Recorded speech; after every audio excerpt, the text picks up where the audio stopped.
Hoje é maio e é o mês da família, e nós estamos nesses 31 dias de oração pelas famílias, e um dia desses, nosso tema foi esse: as famílias cristãs precisam ser verdadeiras trincheiras espirituais e morais na guerra contra as drogas. E nesses dias nós temos orado pelas famílias, e hoje eu gostaria de falar um pouco a respeito disso, sobre nossas famílias justamente serem essas verdadeiras trincheiras espirituais e morais. E nós vamos abordar um tema que está lá em Gálatas, no capítulo 5, se você quiser acessar a sua Bíblia, abrir a sua Bíblia, você já pode deixar aberto lá, que fala justamente sobre o que envolve a intoxicação. E nós precisamos estar muito alertas também para tudo que isso envolve.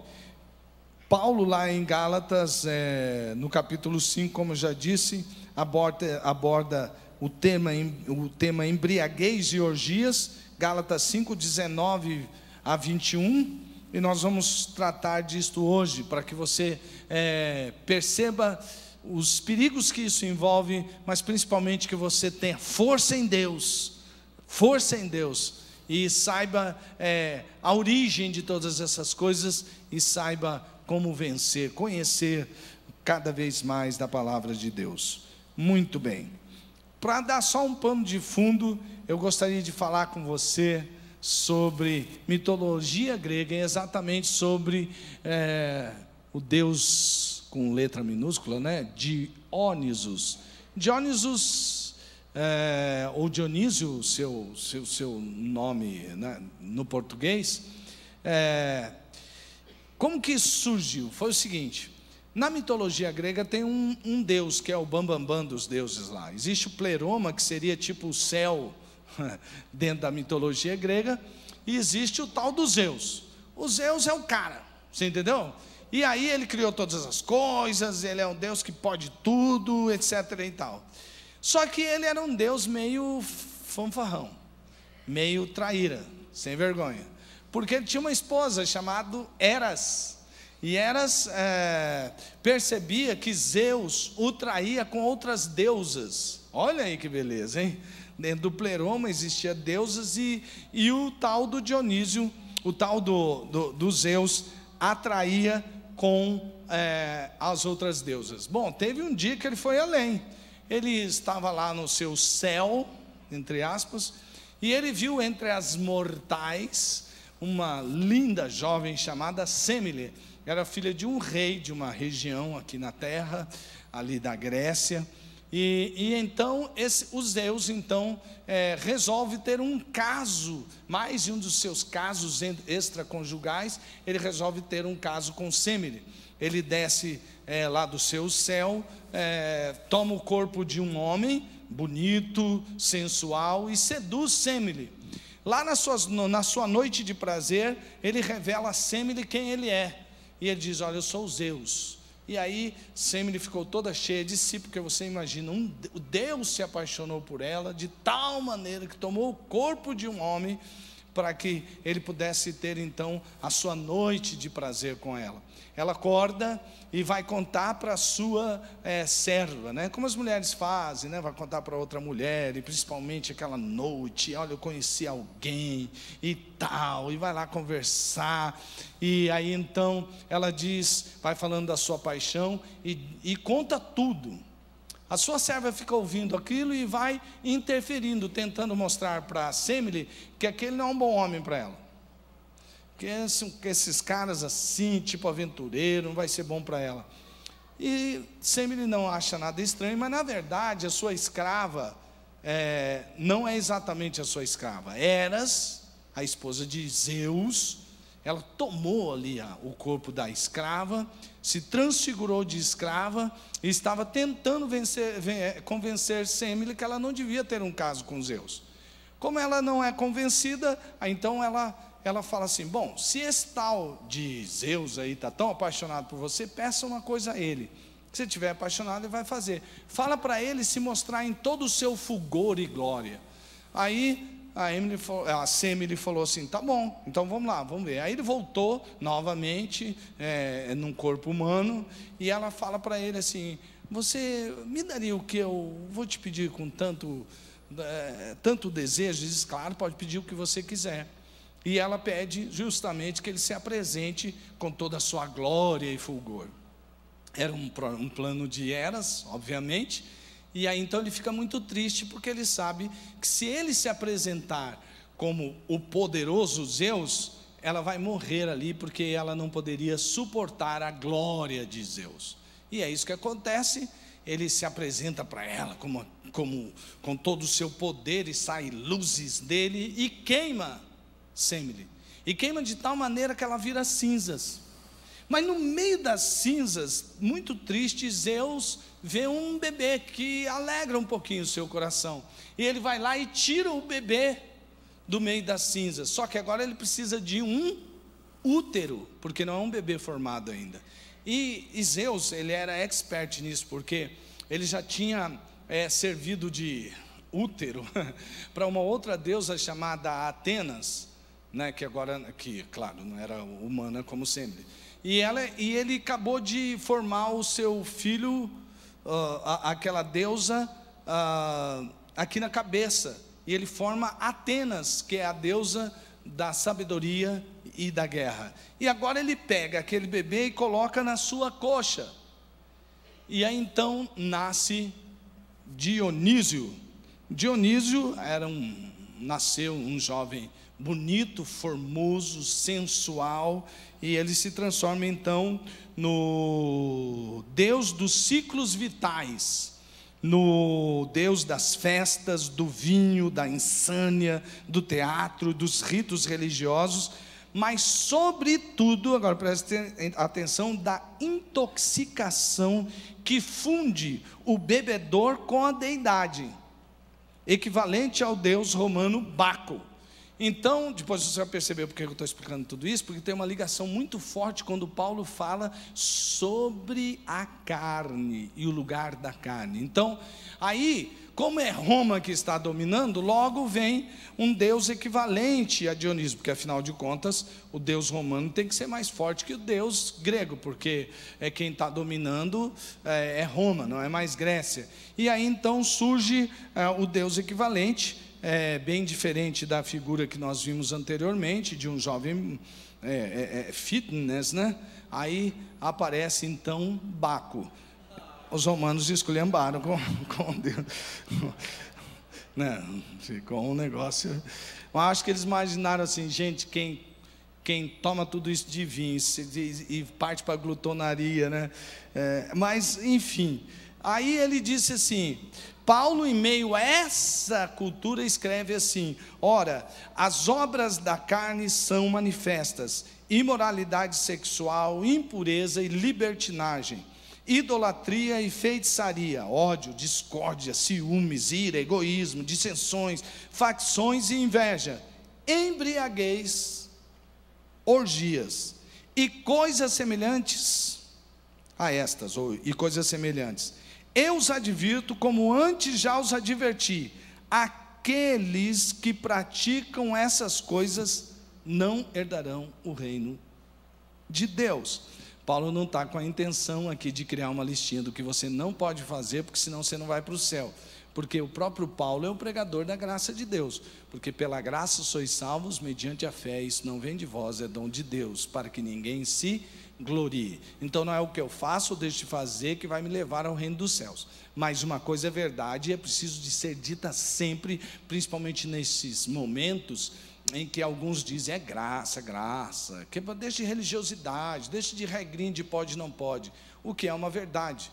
E eu sou adepto a essa ideia. Contudo, entretanto, todavia, não é verdade que você pode então a partir de agora fazer o que você quiser. Porque se eu fui salvo pela graça para ser livre do pecado, como é que agora eu vou voltar para o pecado?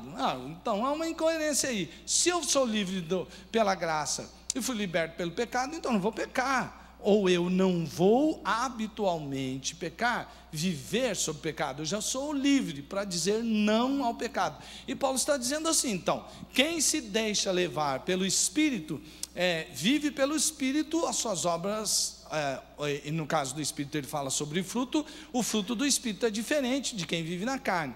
E ele depois termina dizendo, se vivemos no Espírito, andemos em Espírito. Nós vivemos no Espírito porque fomos gerados no Espírito. Agora, andar em Espírito também exige nossa disciplina, se bem que a nossa própria disciplina tem que estar sempre na dependência dele. Então aí, a era de Baco é justamente essa era do vício do prazer. O vício do prazer é essa questão da pessoa se entregar a alguma coisa que vai lhe fazer feliz. Afinal de contas, na verdade, é tanta tristeza, e agora a gente tem motivo para se encher de coisas ruins, né? Olha o que acontece com as famílias, o que acontece nos casamentos, é pai matando filho, filho matando pai, olha, gente mentindo, gente roubando, os homens são amantes de si mesmos. Isso está aparecendo até 2 Timóteo capítulo 3, né? Pois é, já estava sendo anunciado tudo isso que está acontecendo, e isso não está acontecendo de hoje, isso acontece desde o tempo do Império Romano. Os homens eram desse jeito. E aí então muitas pessoas dizem o quê? Já que nada presta mesmo, vamos aliviar a nossa vida. E aí vem o convite ao prazer. Se for pela intoxicação, então que o seja, porque assim a gente anestesia um pouco a dor. A palavra é exatamente essa, intoxicação, embriaguez. É porque a palavra no grego, como você percebe, methe, é difícil falar esse T aí do grego, mas assim, se faz referência à intoxicação e à embriaguez. Aliás, a embriaguez é uma coisa séria, e não é desse tempo. Já Salomão fez uma pergunta para as pessoas que viviam ali em Israel, o povo de Deus. No seu livro de sabedoria, chamado Provérbios, no capítulo 23, no versículo 29, ele pergunta assim: de quem são os ais? De quem são as tristezas? E as brigas, de quem são? E os ferimentos desnecessários, de quem são os olhos vermelhos? Uma pergunta. De quem são os ais, as tristezas, as brigas? De quem são os ferimentos desnecessários? De quem são os olhos vermelhos? Ele mesmo responde no mesmo capítulo 23, a partir do verso posterior a esse, os próximos 5 versos, diz assim: dos que se demoram bebendo vinho, dos que andam à procura de bebida misturada. Não se deixe atrair pelo vinho quando está vermelho, quando cintila no copo e escorre suavemente. Quem gosta de vinho, de certo, no fim, ele morde como serpente e envenena como víbora. Seus olhos verão coisas estranhas e sua mente imaginará coisas distorcidas. Você será como quem dorme no meio do mar, como quem se deita no alto das cordas do mastro e dirá: espancaram-me, mas eu nada senti. Bateram em mim, mas nem percebi. Quando acordarei para que possa beber mais uma vez? Isso é ou não é a fotografia da embriaguez? Perceba que naquele tempo de Paulo, isso ia mais longe. Vou retornar a uma palavra que citei no texto, quando li os versículos de Gálatas. Ele diz idolatria e feitiçaria, que tem a ver com falsa religiosidade. E quando ele cita feitiçaria, a palavra é farmaqueia, que significa, que é a palavra nossa, do nosso vernáculo, do nosso português, farmácia. O que as religiões de mistério faziam? Elas tinham artes, as religiões até, porque a mágica também estava envolvida com religiões de mistérios. O que eles faziam? Eles tomavam alguma coisa, alguma bebida misturada, que fazia com que eles enxergavam coisas que eles julgavam ser sobrenatural. Então ali tornava alguma coisa assim, sabe? Uau, que demais essa religião! E Paulo está dizendo assim: olha, tudo na verdade é um engano desses deuses. Aliás, vou colocar para você de novo aquilo que nós já lemos no começo a respeito de Dionísio. É exatamente essa ideia de que a intoxicação funde o bebedor com a deidade. Você percebe, há uma certa ligação entre os deuses, e que a gente sabe quem são esses deuses, e o prazer da intoxicação. Uma vez eu conversei com um jovem, e ele estava totalmente tomado por muitos espíritos imundos, muitos mesmo, muitos. E a gente conversou com ele, e ele queria entregar a sua vida para Jesus, mas aqueles espíritos imundos o impediam a dizer assim: eu entrego a minha vida para o Senhor Jesus. Que ele começava a falar a frase, mas ele se enrolava todo, e aqueles espíritos imundos todos saíram da vida dele, e naquela semana mesmo ele parou de beber. Era uma coisa assim impressionante. Ele mesmo disse: olha, impressionante. E sabe, a intoxicação é algo perigoso, principalmente as drogas lícitas, se é que eu posso dizer isso. Veja que uma bebida é normal, vamos beber, mas qual é o nível de segurança para você beber? Quando se faz, né? Eu nunca fiz, mas quando se faz aquele negócio do bafômetro, dizem que até o cara que come um chocolate com coisa dentro lá de álcool, licor, por exemplo, já mostra lá, né? Perguntei uma vez a um amigo que entendia sobre isso, ele disse: não, a verdade é que não existe assim um meio que você dizer assim, não vai beber tanto, porque isso afeta realmente a pessoa, seus movimentos, e o corpo dele fica diferente quando ele está com alguma quantidade do álcool dentro do corpo. Além do mais, uma vez, tendo levado um senhor que tinha muita luta contra o alcoolismo, eu fui levá-lo ao médico, e aquele médico disse assim: olha, se fosse por mim, ninguém usaria bebida, porque a gente trata com isso aqui. Ele tratava de muitas pessoas, e a pessoa nunca sabe quando ele realmente tem uma tendência mais forte, até por hereditariedade, de se tornar um alcoólatra. Já vi pessoa que indo buscar um médico, e ele disse assim: ó, você bebe? Não, mas eu bebo, mas... Eu falei assim: então nós temos um problema aqui, é melhor você parar de beber se você quiser continuar vivendo. Eu falei assim: não, mas eu não sou um alcoólatra. Aí ele começou a dizer: com que regularidade você bebe? E aquela pessoa depois me contou isso, e ela disse: não, às vezes assim, no máximo assim, umas 3 vezes por semana. Ele falou: e tem semana que é todo dia? Ah, mas é só um copinho de cerveja. Ela disse: então você é alcoólatra, viu? Nós vamos ver. E fizeram exames, e ela teve que tratar disso, e depois foi curada, graças a Deus pela ciência e pela direção de Deus. Enfim, é importante que você pare e perceba isso, e fique atento. Você, com seu esposo, com a sua esposa, com seus filhos, porque você pode achar bacana, legal, ser um crente pós-moderno, porque afinal de contas a Bíblia não diz que beber é pecado. É verdade, mas está a fim de arriscar? Parece que tem gente que está. E se um dia, eu conheço um caso bem típico de uma mãe que Deus, não sei se por sonho, por visão, não me lembro direito agora por isso, mas ela viu dentro de umas garrafas serpentes, e ela lembrou que ela tinha um barzinho em casa, e aquele negócio, como que chama isso? Adega, né?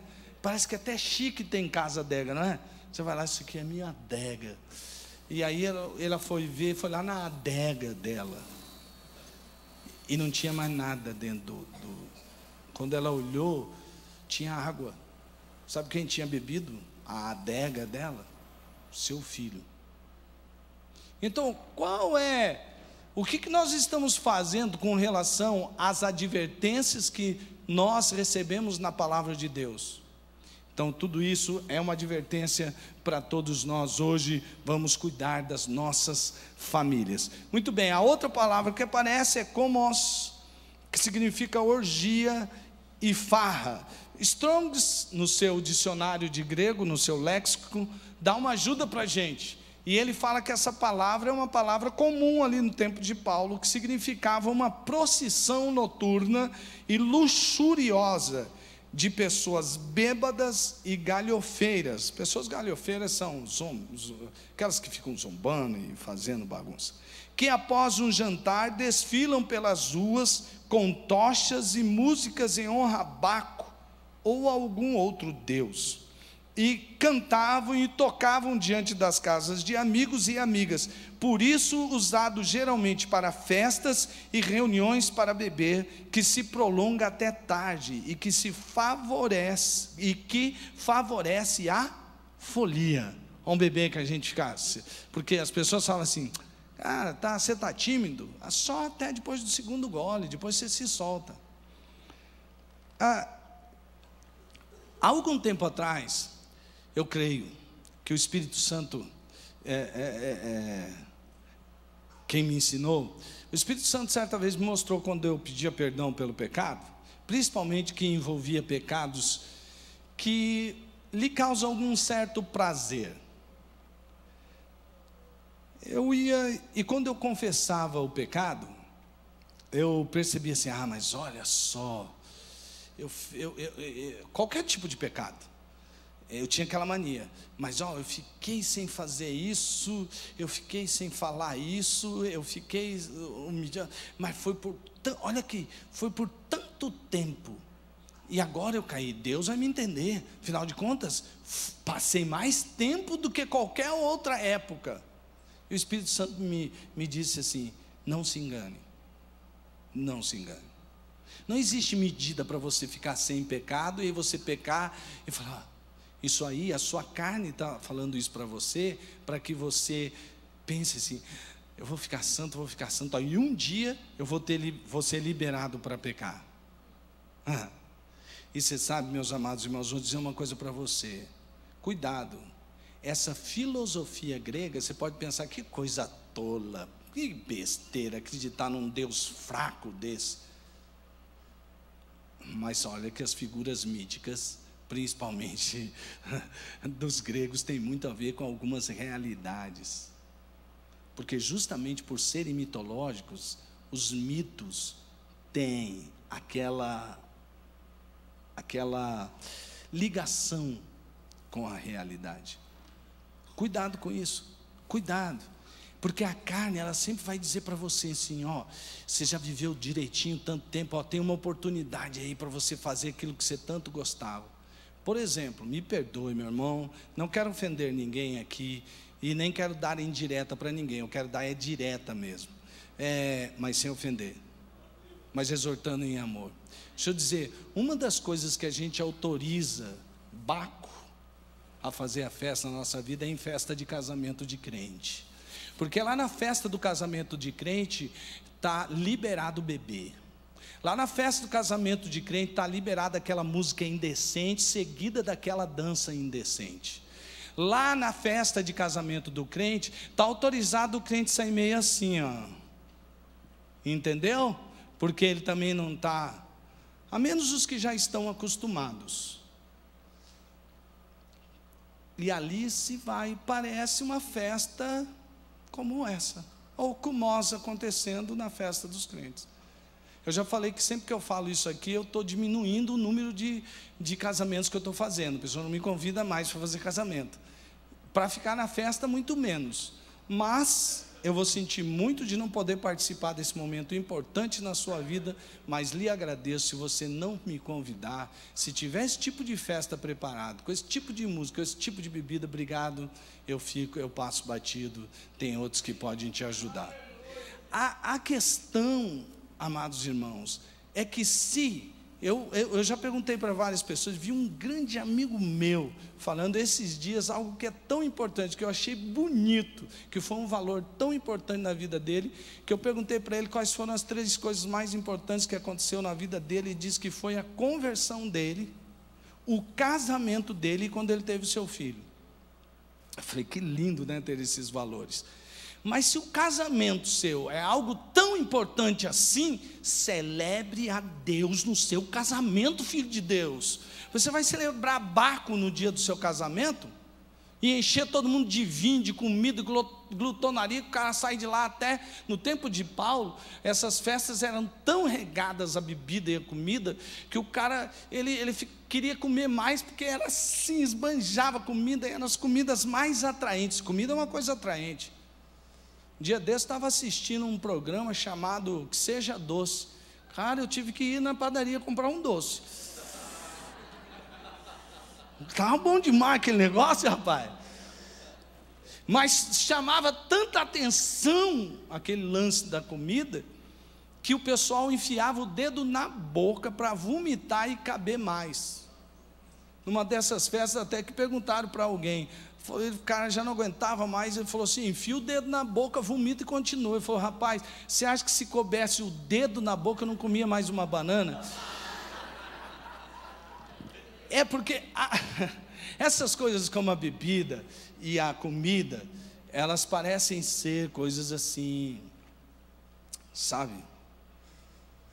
Mas nós temos que tomar bastante cuidado. Isso é um aviso de Deus para a sua vida, meu irmão. Isso é um aviso de Deus para a sua vida, minha irmã. Atente para isso. Todos esses envolvimentos aí são coisas tolas. Porque a alegria do Senhor, depois eu vou contar um testemunho, ele é muito maior do que qualquer um desses prazeres. C.S. Lewis disse, somos criaturas divididas, correndo atrás de algo. Quando ele diz criaturas divididas, a tradução aqui até ajudou, porque na verdade é bipolar. Correndo atrás de álcool, sexo e ambições, desprezando a alegria infinita que se nos oferece, como uma criança ignorante que prefere continuar fazendo os seus bolinhos de areia numa favela, porque não consegue imaginar o que significa um convite para passar as férias na praia.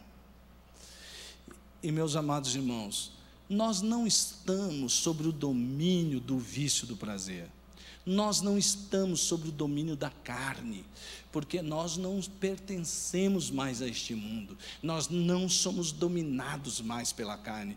Tínhamos 3 inimigos a vencer, a carne, o mundo e Satanás. Tanto a carne como o mundo dominada por quem? Por Satanás. Pois bem, quando Jesus morre na cruz e derrama o seu sangue, ele quebra essa corrente. E hoje você tem poder para dizer não para o mundo, para dizer não para a sua carne e para dizer, Satanás, você já foi vencido na minha vida, você não me domina mais, agora eu sou controlado pelo Espírito Santo de Deus. Amados irmãos, que alegria é isso, que prazer é dizer, porque gente, pensa se fosse pelas nossas forças. Cada um de nós aqui, e eu posso dizer, como Paulo disse, dos pecadores eu sou maior. Quem sou eu? Mas em mim eu não posso nada, porque Jesus mesmo disse, em mim nada podem fazer. Mas é a mesma palavra de Deus, inspirada pelo mesmo Espírito de Cristo, que diz, posso todas as coisas naquele que me fortalece. E todas são todas. Nós somos incluídos na igreja através do batismo no Espírito Santo, e nós vivemos no Espírito, devemos andar no Espírito.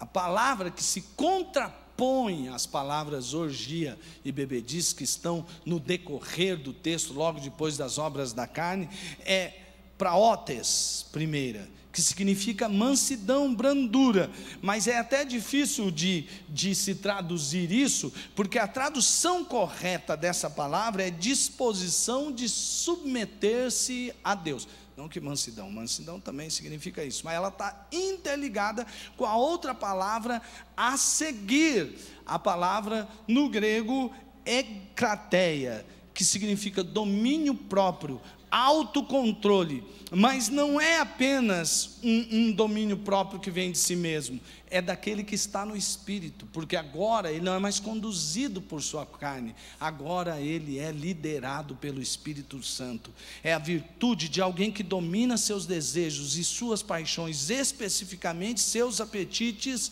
sensuais. Amados irmãos, nós não vivemos mais para nós mesmos, nós temos que buscar o Espírito Santo, nós temos que buscar o Espírito Santo, ser cheios do Espírito Santo, sermos cheios do Espírito Santo. Você diz assim, mas pastor, então, se a gente já é cheio do Espírito Santo, por que então a gente às vezes cai, escorrega e faz essas coisas? Eu vou dizer uma coisa, quando a palavra de Deus diz, se vivemos no Espírito, isso significa que nós somos gerados do Espírito Santo para uma nova vida, mas aí Paulo continua, ele diz assim, andemos em Espírito. O andar em Espírito já significa um estilo de vida, e aí precisa disciplina sua e minha. Quantos aqui querem andar no Espírito Santo? Quantos aqui querem andar no Espírito? Quantos aqui querem andar no Espírito? Olha, meu irmão, minha irmã, andar no Espírito tem que ter disciplina, tem que ter vontade. Não adianta você achar que no automático, sou salvo pela graça e vai. Aí não vira o caminho da graça, vira o caminho da desgraça, ou o descaminho da falsa graça. Porque, sabe por quê, meu irmão? A graça entrou em nós, mas ela não basta você, estou na graça e pronto, vou lá e o que der, deu. Não, exige disciplina espiritual. Nós precisamos desejar ser cheios do Espírito Santo e todo dia nascer de novo, e todo dia insistir com Deus, porque nós já fomos salvos, mas ainda há uma luta entre a carne e o Espírito, entre o Espírito e a carne. Isso não vai acabar até que Jesus chame você para a glória, até que ou Jesus volte. Isso não vai, só vai ter fim assim, enquanto você estiver vivo vai ter essa luta, e você precisa se disciplinar. Nós precisamos ser disciplinados. Amados irmãos, eu estava na sala da minha casa, e eu estava sozinho em casa nessa hora, e eu sentei numa poltrona, assim, não é que é a poltrona mágica não, mas assim, eu falo, Espírito Santo, quando sentar nessa poltrona, o Senhor já saiba que eu, quero falar com o Senhor. Mas eu sentei ali naquele dia, e falei, Espírito Santo, eu vou pregar. Obrigado pelos livros, obrigado pela Bíblia comentada, obrigado pelos exegetas que me ajudaram, obrigado por tudo isso que eu fiz agora. E eu sei que foi o Senhor quem os usou, e eu tenho lá já um esbocinho lá. Mas Deus, fala comigo alguma coisa assim viva dessa mensagem, sabe, algo. Aí o pai falou comigo assim, filho, você lembra quando o seu irmão mais velho, meu irmão mais velho é Jesus, você lembra quando o seu irmão mais velho, ele, o primogênito de muitos, né? Ele estava lá naquele acontecimento com a mulher samaritana, lá no poço. Eu falei, lembro. Eu falei assim, os discípulos estavam com ele ou não? Eu acho que Deus estava querendo também fazer um teste de Bíblia comigo, para ver se eu lembrava. Não, brincadeira, Ele sabe de tudo, né? Mas Ele pegou e falou assim, eu falei, eles saíram para buscar comida. E aí? Bom, aí Jesus ficou sozinho. E aí Ele pediu o quê para a mulher samaritana? Eu falei assim, água. Ele falou, pois é, então. Água dá muito prazer quando você está com sede, né? E ele tinha dado uma boa caminhada e era solão do meio-dia. Pessoal, que prazer você pegar um copo d'água e beber. Aí ele falou, mas você acha que meu filho, o seu irmão mais velho, queria água mesmo? Eu falei, acho que não, Jesus. Eu acho que não, pai. Eu acho que Jesus, naquela hora, ele queria falar a respeito da água da vida. Foi isso. E depois aquela mulher ficou conhecendo Jesus, ela chamou a aldeia, e a aldeia foi lá para ouvir de Jesus, e todo mundo foi salvo. Ele falou assim, e depois?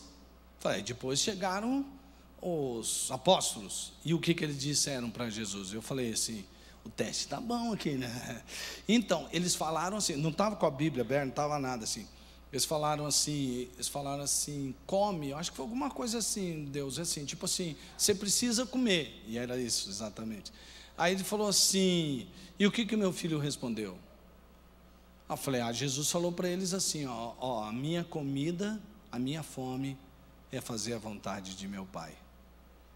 Aí eu falei assim, sim, eu preciso dessa fome, né, Deus, principalmente por alcançar pessoas para Jesus. Aliás, meu irmão, minha irmã, venha quarta-feira e orar para o seu parente, para a sua família toda se converter a Deus. Quarta-feira vamos fazer uma oração, e aí domingo que vem você traz ele aqui, vai ter um cultaço, não que você só pode fazer apelo aqui, mas nós vamos reunir, vai ter um cultaço, vai ter muitas decisões de familiares aqui, e quarta-feira a gente vai celebrar o Senhor pelas muitas salvações de vida. Ele falou assim, então, eu falei assim, eu também quero ter essa fome. Só que aí eu perguntei para Deus assim, Deus, tá bom, eu sei que o Senhor tem uma boa memória, eu sentei aqui para saber, para o Senhor falar alguma coisa viva a respeito da mensagem que eu ia pregar. Desculpa a minha ignorância, mas eu não estou vendo a ligação entre uma coisa e outra. Qual o sentido disso que eu vou pregar sobre a era Baco, que eu ia pregar ontem à noite também, sobre esse negócio do vício e do prazer, com isso que o senhor está me falando? Você já pegou, né? Você é mais inteligente que eu, né? Eu sei que você já pegou, mas naquela hora eu não tinha pego, não. Aí Deus falou para mim assim, aonde a carne se satisfaz? Nas orgias, nas bebedeiras, só. Eu falei, aí vem para mim, eu não vou apanhar sozinho, vocês também. Então, porque eu estou falando aqui agora, então. Pois é, aí eu peguei e falei assim, sim Deus, mas o que isso tem a ver com a mensagem? Filho, perceba, aonde está o seu prazer? Seja qualquer prazer bobinho que for. Eu me lembrei do fato de eu ter que ler esse texto do vinho, que aparece, quem bebe vinho fica... Ou de falar de um docinho gostoso, né? E você fala, que vontade de comer, né? Um rodízio de sushi, ou uma picanha, não sei do que você gosta. Aí você fica pensando naquilo. Parece bobo, não parece? Mas qual foi a pergunta do pai para mim? Você fica assim, daqui a pouco eu vou estar com Deus sozinho, eu vou falar com Ele, eu vou orar, eu vou louvar a Deus, meu Deus, que gostoso que vai ser aquele momento. Ei, Deus está perguntando para você isso também. Você acha que Ele só estava falando comigo? Se fosse só para falar comigo, eu não estava falando isso para você. Onde está o teu prazer? Você acha mesmo que Deus acredita nesse negócio de religião? Do cara que vem num culto uma vez por semana e fica contando no horário, que hora que vai acabar o culto, para ele sair daqui e falar, ufa, já cumpri minha obrigação religiosa? Isso não é vida com Deus, filho. Isso é religião. E religião não resolve nada. Religião só te engana. Religião só anestesia a sua consciência. Mas eu vou dizer uma coisa para você, não se engane, não perca seu tempo sendo religioso, vai fazer outra coisa. Você tem mais o que fazer, não perca a religião, porque religião vai fazer você por um monte de regrinha. Eu tenho que pregar, eu tenho que curar, eu tenho que isso, eu tenho que orar, expulsar demônios, você vai fazer um monte de coisa disso aí, corre o risco de você chegar lá no céu e Jesus olhar para você e falar assim, quem é você? Conheço não. Não, mas em teu nome nós curamos, nós profetizamos, vai dizer assim, eu e você nunca tivemos relacionamento. Como que não? Claro que não.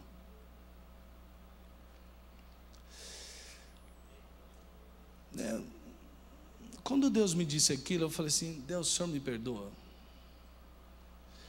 Sabe por que Deus? Preciso melhorar, hein?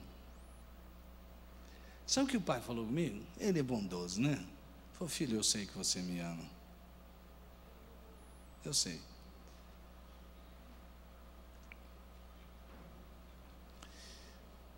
Mas a pergunta continuou: onde está o seu prazer? Não adianta você chegar com aquela cara de marido que chegou atrasado em casa e falar para Deus: eu não tive tempo. Não adianta. Sabe por quê? Porque esse maridão que chega em casa e fala que chegou atrasado, não teve tempo, e faz isso um dia, outro dia, outro dia, outro dia, outro dia, era o mesmo que antes ele matava trabalho ou escola para estar com a namorada. Mas depois que ele casou, ele não mata uma escola e nenhum trabalho, e nem coisa nenhuma, porque a mulher já não ocupa mais o seu prazer. E a sua relação com Deus? Aonde ficou? Deixa eu dizer uma coisa para você, meu irmão, eu já falei isso aqui, eu vou pôr de novo. Jonathan Edwards, ele falou, e ele é um dos avivalistas do começo dessa era moderna cristã, mas ele era um homem de muita oração, que tinha uma capacidade intelectual muito grande, mas grande mesmo, desde jovenzinho. Mas ele era um homem que orava muito e que buscava muito a Deus. E sabe, deixa eu dizer uma coisa para você sobre você achar que está na graça e pecar, todo mundo peca e vai deixando rolar. Quando o pecado influencia nossas preferências, ele parece agradável e bom. Por que não parece que tudo que é agradável e bom é legal? Eu já vi homens que, passando por um divórcio, ele chega a dizer assim: olha, eu sei que não foi legal, que o divórcio é ruim, que não era vontade de Deus, crente, mas eu me sinto tão livre, tão mais feliz. A mente é naturalmente predisposta a pensar que tudo que é agradável é correto. Portanto, quando um desejo pecaminoso vence a vontade, também lesa o entendimento.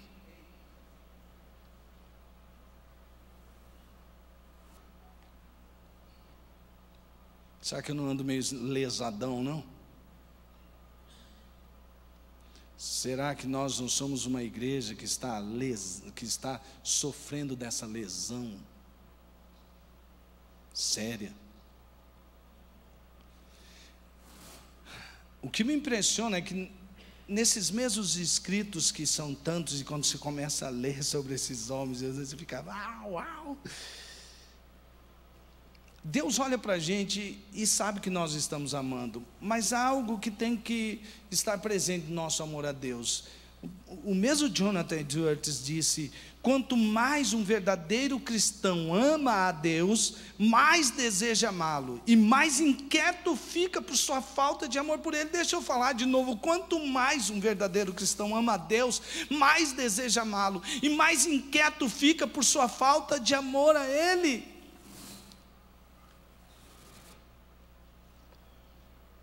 John Bunyan, ele disse: esse homem, ele ficou preso, e ele orava horas e horas. Por que ele vai fazer na prisão? Ele falou: vou orar muitas horas. Eu orava horas e horas e horas. Agora olha o que ele escreveu: posso falar de minha própria experiência e, com base nisso, contar-lhe a dificuldade de orar. Como assim? O cara passava horas e horas orando. E de orar a Deus como eu deveria. Quanto ao meu coração, quando vou orar, acho tão relutante em buscar a Deus. E quando ele está na presença de Deus, se mostra tão relutante em permanecer com Ele, que muitas vezes sou forçado em minhas orações a primeiramente implorar a Deus que pegue o meu coração e fixe-o nele mesmo, em Cristo. E quando meu coração está ali, peço a Deus que o mantenha tem ali. Sabe por quê? Porque na oração é melhor ter um coração sem palavras do que palavras sem um coração. Você está vivendo o quê, meu irmão? Qual é a vida cristã que nós estamos vivendo?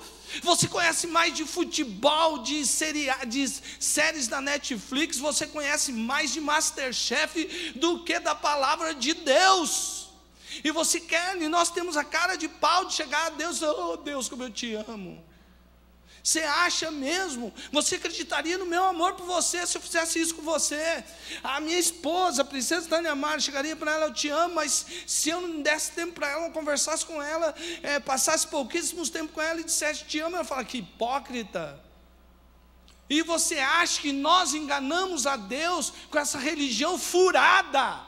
Está furado. Nós precisamos de um avivamento verdadeiro, onde nós nos voltemos a nos apaixonar por Deus, por quem Ele é, não pelo que Ele não vai nos dar. Eu vou procurar a Deus, porque quem sabe eu não vou ficar, a miséria, Deus me livre da miséria, a pessoa, o cara não tem dinheiro para se sustentar, ai Deus me livre de um câncer, ai Deus me livre de um... Você está procurando a Deus por quê, meu irmão? Pelo que Ele pode te dar, ou porque você está apaixonado por Ele? Já pensou? Se o meu filho chegasse para mim e falasse, pai, enquanto você está aí, ó, bom, e eu estou de boa aqui, você me dá uma grana, e você me dá casa para morar e tal, eu estou com o senhor, agora quando o senhor ficar mais velho e tal, aí pai, dá um tempo. Isso é amor. Estamos seguindo aos mesmos deuses fracos, podres, e não é só na mitologia grega, não.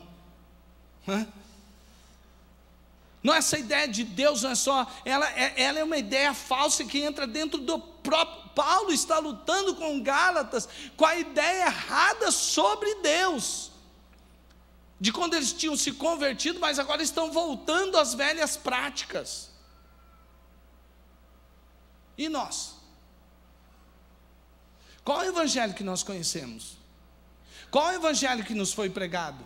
Que vida nós estamos levando com Deus? Era isso que Deus está querendo dizer quando Ele falou sobre a mulher samaritana.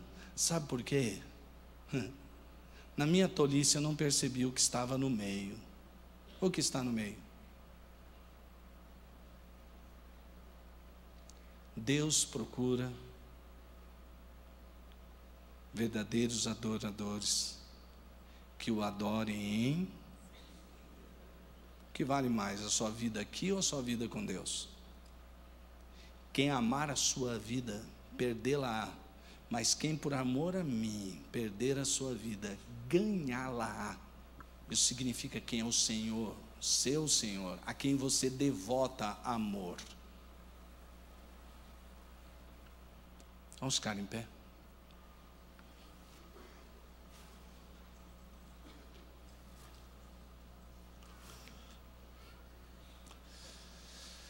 Sabe de uma coisa? Você é filho de Deus e Deus não deserda seus filhos.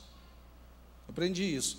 Uma vez eu estava vendo sobre crente perde ou não perde salvação. A resposta de Deus é: eu não deserdo meus filhos. Eu estava perguntando sobre perde ou não perde salvação. Deus respondeu para mim, numa palavra de Rubem Alves: eu não credito débitos, eu não contabilizo créditos e não contabilizo débitos também. Serei pai sempre.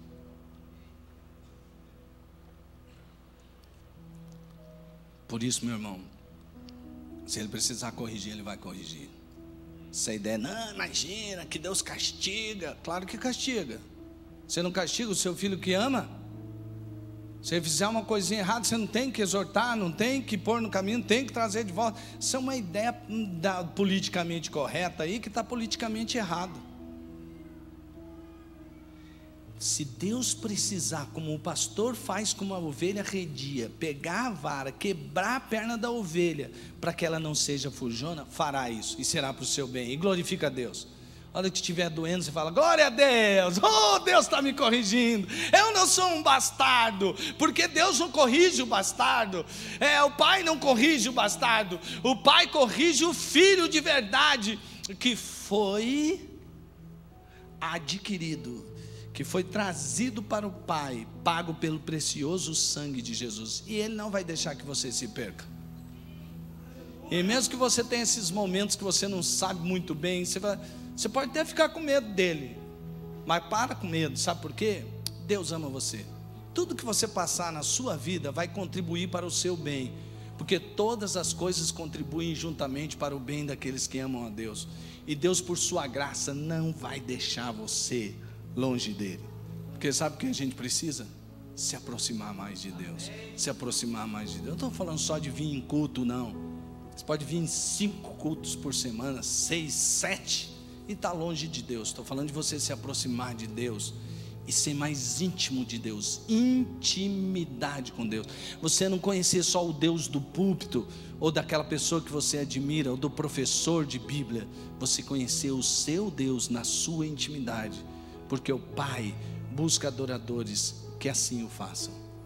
Porque quando a mulher pergunta: onde nós vamos adorar? Conforme os nossos pais, que é nesse monte ou lá em Jerusalém? Falou: em nenhum.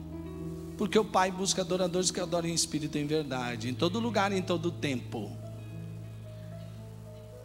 Esse é o convite de Deus para nós. E assim nós não vamos viver segundo a era, seja lá de quem for, só na era do Espírito Santo. Precisa se render, hein? Eu preciso me render todos os dias. Você precisa se render todos os dias. Se render, se render, se render. Eu me rendo. A gente estava cantando agora há pouco. Eu queria que você cantasse, mas não somente porque a letra está exposta ali, mas que essa fosse a sua oração, do fundo da sua alma, com todo o teu espírito, do fundo do teu coração. Senhor Deus, Senhor Deus, vem Espírito Santo e trabalha com a tua igreja em nome de Jesus. Em nome de Jesus. Em nome de Jesus. Nos livra, Senhor, de procurar o Senhor pelo que o Senhor pode nos dar apenas. É claro que o Senhor vai nos dar, é claro que o Senhor nos entende, mas que a gente possa te buscar para se render diante do Senhor e ser cheio do teu Espírito.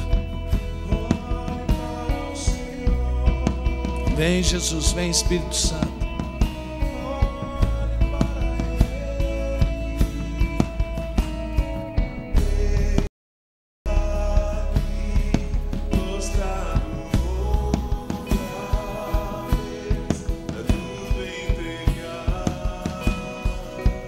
E que haja outra vez, e outra vez, e outra vez, e outra vez, e outra vez, e outra vez.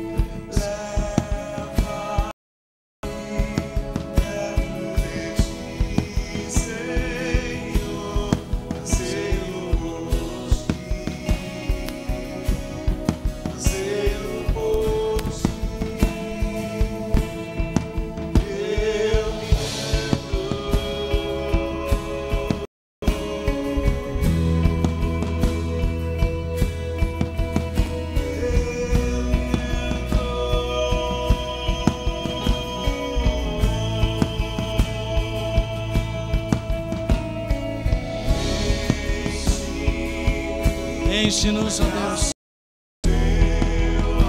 da graça e do amor que está em Ti.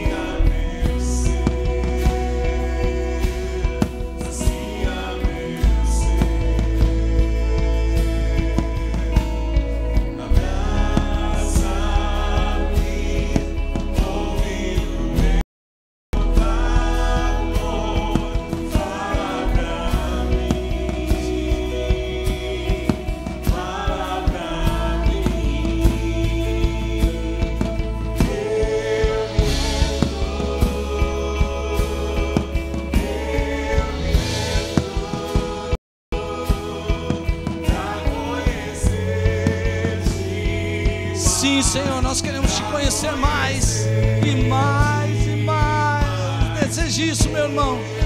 Deseje isso, minha irmã. Se renda, se renda, renda. Negue-se a si mesmo. Sim, Jesus.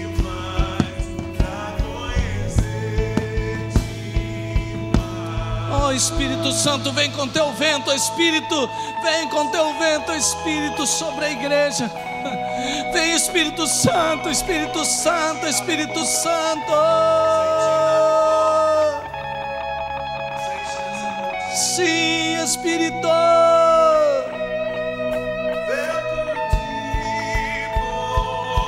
Sopra, Espírito, sopra da vida, sopra o fôlego da vida, Espírito Santo.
Esses dias eu estava ouvindo a música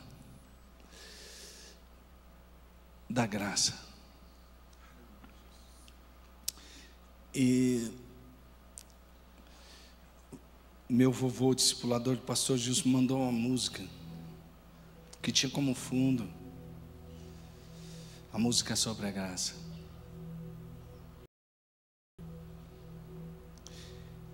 E ali havia uma oração linda, com a bandeira brasileira no fundo.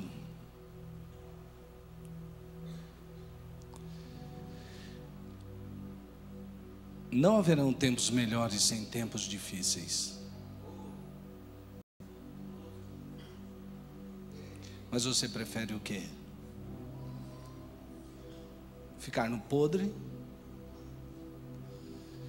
Você quer que Deus traga luz?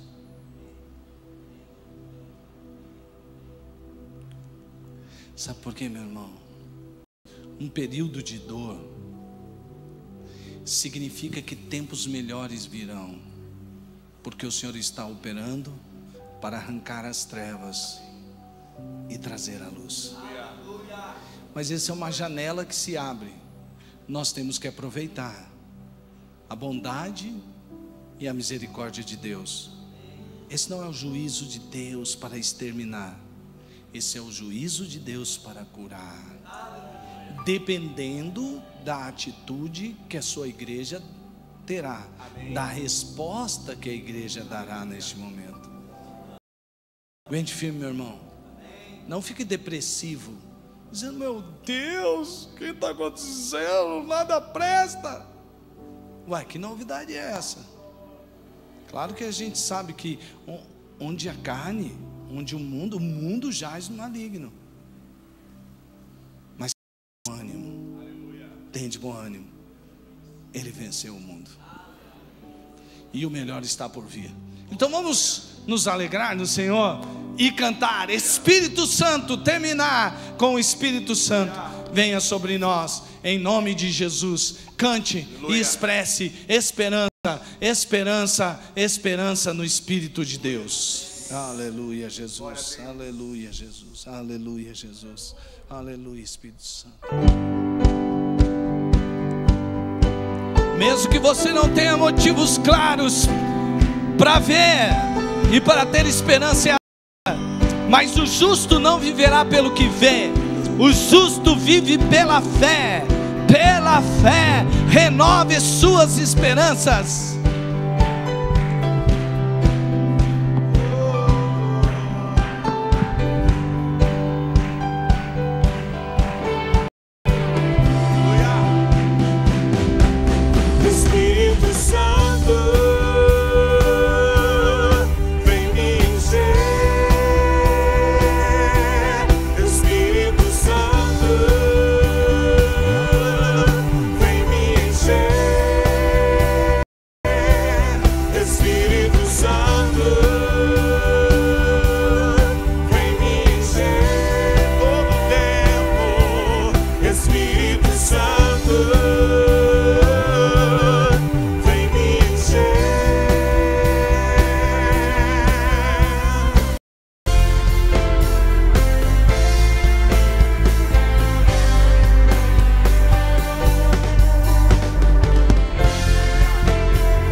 Olhar para frente, prosseguir, lágrimas de um coração que insistem, olhar para trás. Acredite. Vou acreditar que há futuro e que o melhor está por vir. Isso. O passado acabou. Nas asas do Espírito. Vem, Senhor, me ajudar. Vem transformar meu coração. Espírito Santo, vem me encher. Com a liberdade me faz voar. Sempre tem mais daquele que crê. Vou olhar pra frente e me alegrar. Espírito Santo,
encher, tua liberdade me faz voar.